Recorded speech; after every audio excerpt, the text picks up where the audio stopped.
ఓం నమ శివాయ. అక్కడ రూముల దగ్గర ఉన్నప్పుడు ఏరియానండి కాశీలో గంగ వాటరు.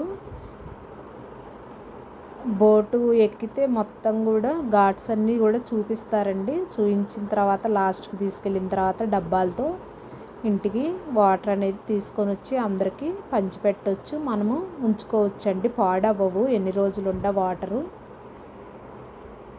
కొంతమంది రామేశ్వరం వెళ్ళేవాళ్ళు గంగలో వాటర్ తీసుకెళ్ళి రామేశ్వరంలో కలుపుతారు. రామేశ్వరంలో ఇసుక తీసుకొచ్చి కాశీలో కలుపుతారండి, ప్రత్యేకము.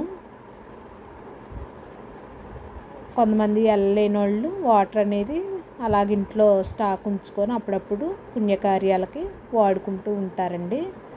అక్కడే చనిపోయినా కానీ ఆ నీళ్ళల్లోనే కలుపుతారు. అయ్యే వాటరు తీసుకొని వస్తాం ఇంటికి.